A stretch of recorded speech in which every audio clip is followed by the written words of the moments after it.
Fala, meus lindos, tudo bem? Essa é a nossa primeira mensagem da série Decisão. Portanto, seja muito bem-vindo. Eu tenho uma palavra de Deus para o seu coração e tenho certeza que essa série vai ser transformadora para a sua vida.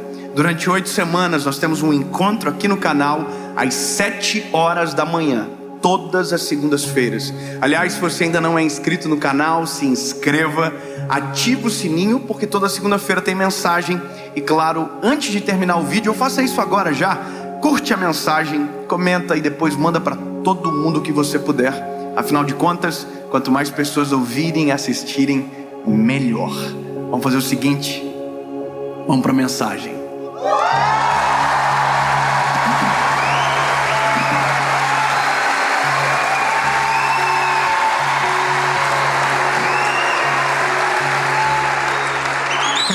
Parece que foi ensaiado aqui. Jó, capítulo de número 4, versículo de número 3.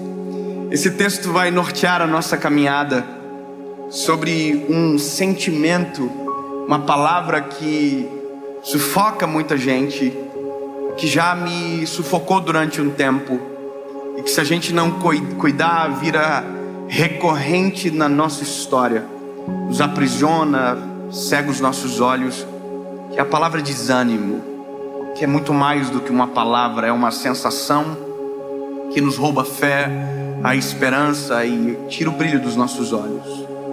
O texto é de Jó 4, é o capítulo, versículo é o 3, diz o seguinte: eis que instruístes a muitos e fortalecestes as mãos fracas. Tuas palavras seguraram o que estava caindo, e tu fortalecestes os joelhos debilitados.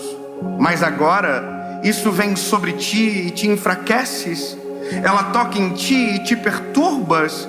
Não é este o teu temor, a tua confiança, a tua esperança, ou a retidão dos teus caminhos? Sabe, quem está ouvindo isso é Jó. Jó está ouvindo isso de um amigo dele. O amigo se chama Elifaz, ou Elifaz, ou Elifaz, não sei.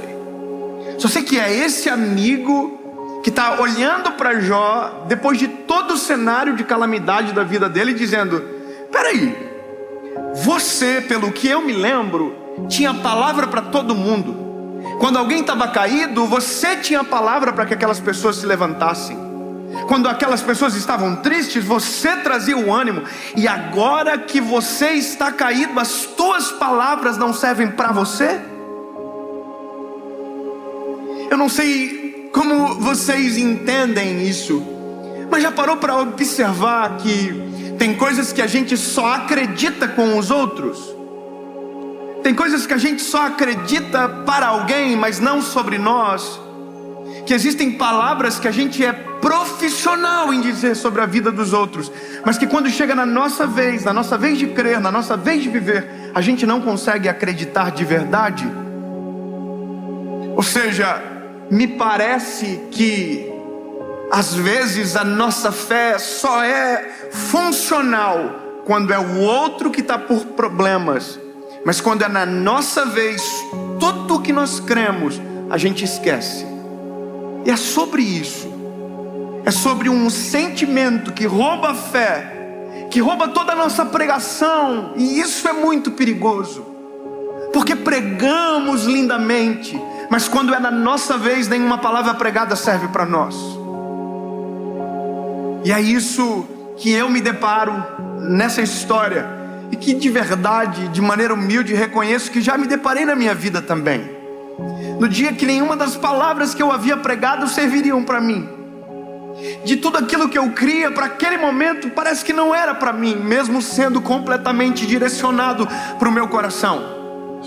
Jó teve perdas irreparáveis. Se você olhar a história de Jó, você agradece a Deus pela sua vida. Você pode estar na pior situação da vida, do mundo, mas se você ler a história de Jó, você vai dizer: meu Deus do céu. Jó perdeu os filhos, perdeu todos os bens, todos os seus servos. Jó perdeu tudo. Quando Jó tem todas essas perdas, Jó só não fez uma coisa: Jó não blasfemou contra Deus, mas Jó blasfemou contra a vida dele. Jó desejou morrer, Jó teve sentimentos dessa maneira, porque as dores foram muito agudas. A dor foi extremamente aguda. Agora, o interessante é que no meio de todo esse cenário de dor, existe um homem justo, existe um homem bom. Tanto é que tudo isso aconteceu com ele porque Deus permitiu, porque ele era bom. Aí é uma confusão tão grande que eu não vou saber explicar. Porque na nossa cabeça, se nós somos bons, tudo de bom tem que acontecer com a gente. Mas não é assim que a banda toca. Bons sofrem. Porque na verdade, desculpe, mas nem bons somos. A gente pensa que somos, mas não somos. Tá vendo essa pessoa perto de você aí?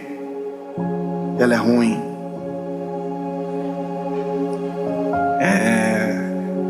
Parece boazinha, mas não é. A nossa natureza, ela é ruim. Sem Jesus, meu Deus do céu, Jesus é o que vem, aplaca essa nossa maldade que carregamos, equilibram as coisas. É só Jesus que pode fazer. Aliás, é só Jesus que tem interesse por nós. É só Jesus. Então, quando eu olho para um cenário como o de Jó, eu olho para a história, para o desânimo, para a batalha, para a luta.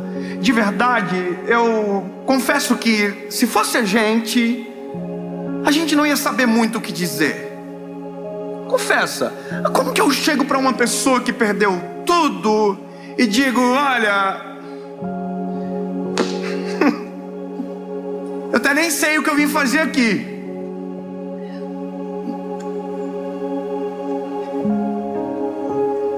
Eu só não queria estar no teu lugar, irmão, mas não é verdade? A gente não é assim?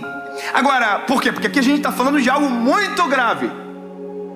Mas quando a gente olha a história completa, eu sei a história completa. A história completa é: Deus restituiu tudo o que Jó perdeu. Jó viu os filhos até a 4ª geração, e aí descansou no Senhor. Jó teve tudo restituído: os bens, os servos, as propriedades, os filhos, tudo em dobro. Deus deu, Deus retribuiu. Agora, a gente consegue olhar assim porque a gente conhece a história toda. Agora, Jó não sabia disso que ia acontecer.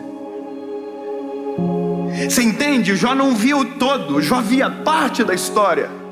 E a parte da história que ele estava era aquela parte onde ele perdeu tudo, e ele não consegue ver para onde vai, o que vai acontecer. E esse é o cenário às vezes da nossa história. Enquanto estava tudo bem na nossa casa, enquanto estava dando tudo certo, a gente tinha palavras para todo mundo: olha, Deus é bom, Deus é fiel, Deus é justo, Deus está no controle de todas as coisas, descansa no Senhor, Deus está cuidando, sabe, relaxa. A gente fala para todo mundo: olha, acalma o coração, ora, se você orar, Deus responde. Só que em um determinado momento da história, o jogo vira. E eu chamo isso de dia mau, de vale. E a primeira coisa que a gente precisa ter a ciência e a noção é que sim, a vida é feita de montanhas e de vales. E que um dia estamos na montanha e talvez no outro dia estejamos em algum vale. Mas o vale não é um lugar para morar, o vale é um lugar para passar. Deserto não é um lugar para morar, deserto é um lugar para passar.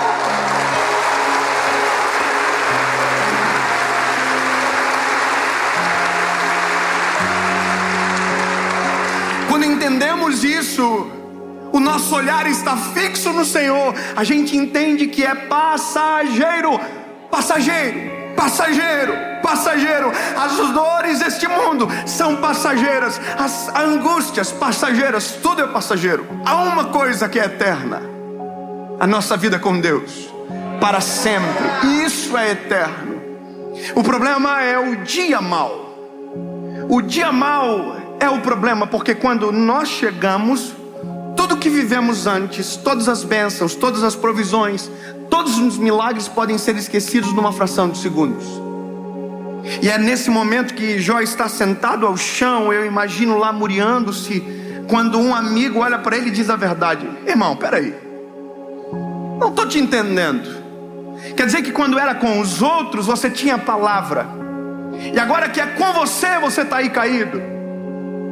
É como se esse amigo estivesse pegando Jó pelos ombros e falasse assim: ó, acorda, rapaz. Você crê em um Deus que pode todas as coisas. Você crê num Deus que faz milagres extraordinários. Você crê num Deus que pode restaurar tudo aquilo que se perdeu. Entende? Deus pode tudo, Deus faz tudo.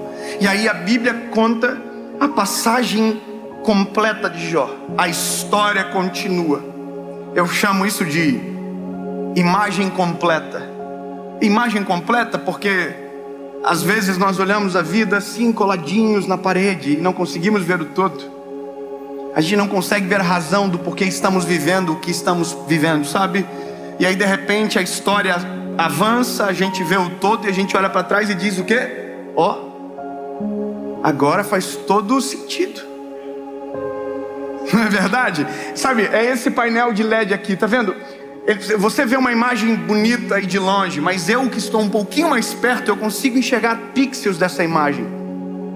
E se eu chegar bem mais perto, eu não vejo nada, eu só vejo pixel. A vida, nosso olhar sobre ela é um pixel da história. Nós olhamos para a vida e vemos uma fração de alguma coisa que pensamos que é tão longa. Não. A vida é um todo, e o único que consegue ver o todo é o Senhor.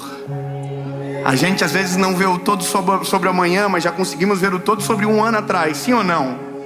A gente consegue olhar um ano atrás o que vivemos e agora conseguimos olhar por que colhemos, por que vivemos daquela maneira. Por quê? Porque agora a gente consegue ver o todo. Então da mesma maneira que você consegue ver o todo de um ano atrás, eu quero declarar sobre você que daqui a um mês, 2 meses ou 2 dias, você vai olhar para tudo aquilo que passou e vai dizer: agora eu entendo, agora eu compreendo. E aí você vai dizer: show, desânimo, vai embora, porque agora eu lembrei quem tenho crido, quem é o meu Deus, quem é o meu socorro bem presente no dia da angústia. Vai para lá.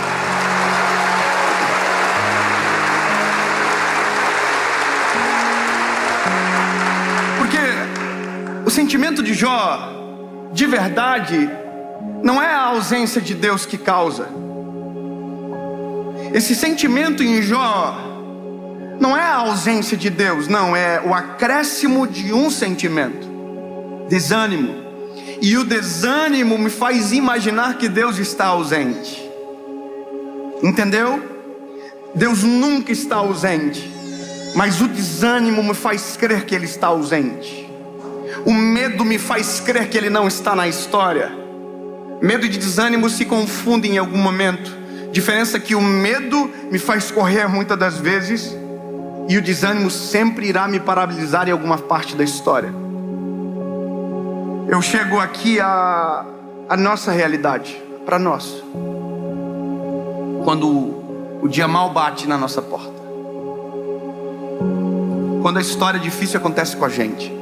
Deixa eu te fazer uma pergunta. Quantos aqui hoje, de maneira sincera, estão passando por um processo de luta, de provação? Levante a mão. Eu queria muito que você levantasse a mão de novo e todo mundo olhasse à volta. Olha quantas pessoas. Essas pessoas que estão com as mãos levantadas não estão dizendo que estão vivendo os melhores dias da vida delas. Elas estão dizendo que estão passando por um processo de provar. Então a primeira coisa que você tem que saber: não é só contigo, lindo. Não é só com você. Não é só na sua casa que tem prova. Não é só na sua casa que tem luta, não. Todos nós aqui, na sua grande maioria nessa noite, estamos passando por alguma batalha. E sabe o que é a loucura? Que uma batalha termina, outra começa. Nós sempre estamos em uma nova batalha. Eu sei que, não, eu não quero mais. Não, lindo, são as batalhas que geram pessoas poderosas, extraordinárias. São os processos doloridos que transformam as histórias.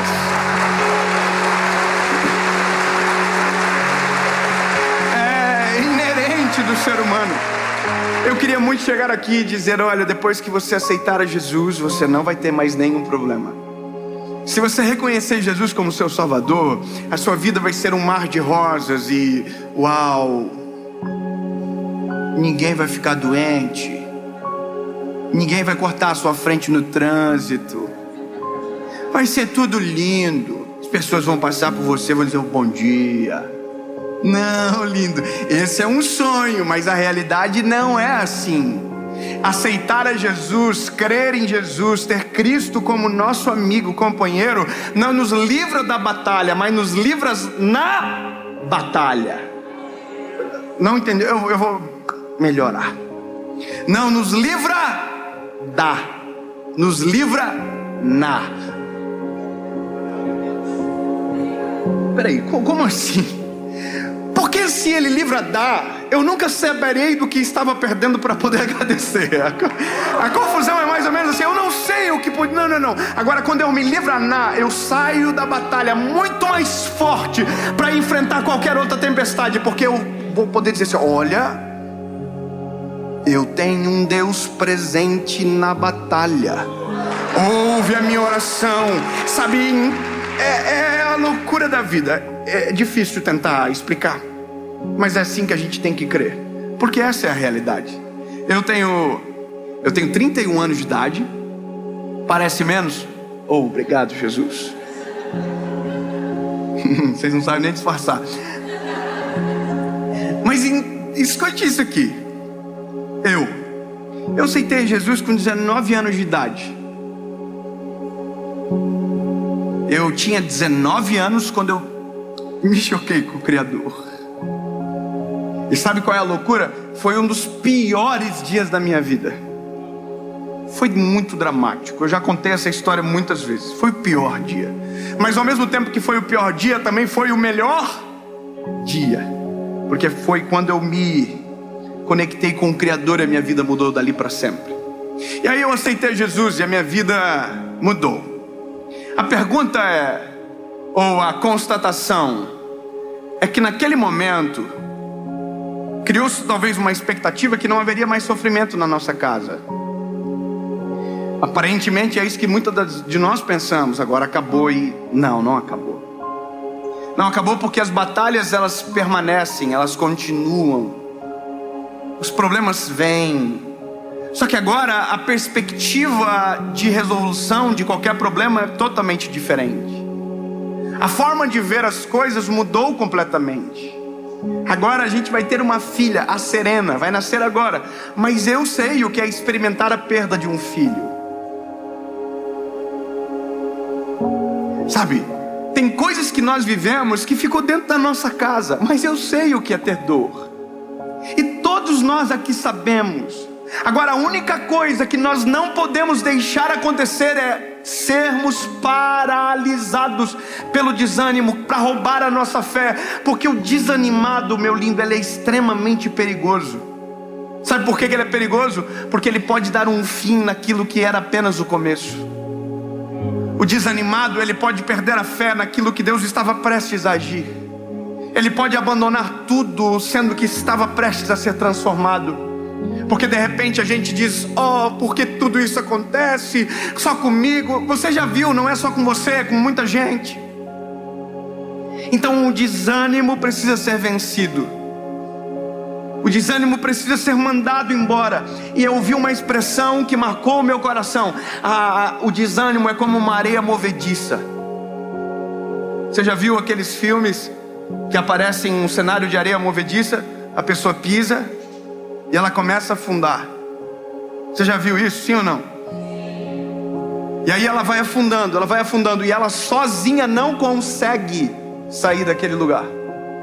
Você ouviu o que eu acabei de dizer? Sozinho o desanimado não consegue sair daquele lugar. Eu estou querendo dizer alguma coisa aqui, não sei se você percebeu. O desanimado sempre vai precisar de alguém animado perto. A gente sempre vai precisar de alguém que permaneça com fé à nossa volta. A gente sempre vai precisar de um Elifaz que vai olhar pra gente e vai dizer: ei, quer dizer que quando era pros outros servia, e agora que é com você não serve mais. A gente sempre vai precisar de alguém cheio do Espírito Santo à nossa volta, que vai olhar pra nós, vai perceber o desânimo, vai perceber o semblante caído e vai dizer: o que está acontecendo?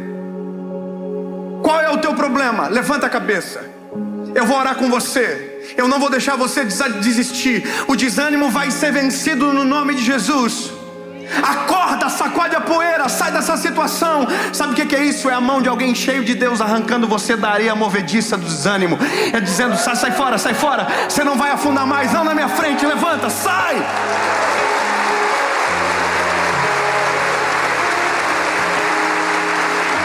E eu aumento o termo, é por isso que a igreja é importante. Porque a igreja é um ambiente onde pessoas estão olhando para as pessoas. E se tiver alguém na areia movediça aqui dentro, não vai afundar. É por isso que precisamos de andar com pessoas cheias de Deus à nossa volta. Precisamos de homens, de mulheres de Deus caminhando com a gente. Então, meu lindo, eu não sei qual é a sua situação, eu não sei qual é o nível do teu desânimo, mas talvez é um nível que você não consegue mais crer que Deus pode fazer alguma coisa ao teu favor. Então eu ouso em dizer que chegou a hora de alguém sacudir você e te lembrar que todas as palavras que um dia você usou para alguém servem para você também. Deus é fiel para os outros, mas é fiel para a tua casa. Deus faz milagres para os outros, mas pode fazer um milagre na tua família. Todas as palavras que você declarou sobre a vida dos outros também servem sobre você. Todos os conselhos que você deu a alguém também é para sua casa, para sua família, para sua história. Então sacode a poeira, sai desse negócio de tentar. Não reclama, chega, deu. E vai viver aquilo que Deus tem para você. Vai viver a restauração que Deus tem. Vai viver o milagre que Deus tem. Jó tinha tudo para desistir. Mas uma das coisas que Jó diz me impacta. Ele viu toda a dor, tudo. Mas no meio da dor, ele viu Deus agir. No meio da dor, ele viu Deus colocar as mãos. E aí a história termina quando Jó declara: antes eu só te conhecia, te ouvi falar. Agora, porém, os meus olhos te veem. Sabe, tudo que era teoria agora é prática. Agora os meus olhos te veem. Eu quero declarar sobre você que no final dessa provação, quando você sacudir a poeira, que você acordar desse desânimo, você vai poder dizer exatamente o que Jó falou: antes eu só conhecia de Deus a partir de ouvir falar, mas agora os meus olhos podem ver.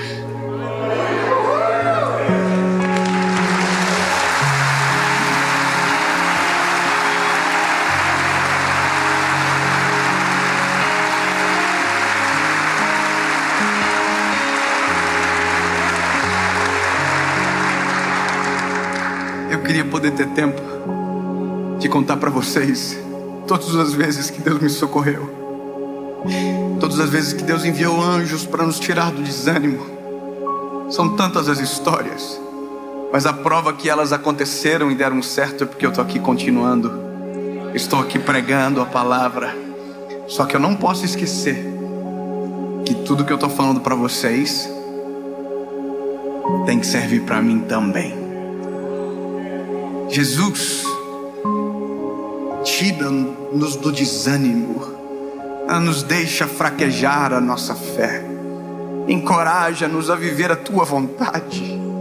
Senhor, a gente não consegue ver tudo, a gente vê um fragmento da história e às vezes desesperamos, mas não é assim que queremos viver, Jesus. Abre os nossos olhos, socorre nosso espírito e nos faz enxergar a esperança, em nome de Jesus.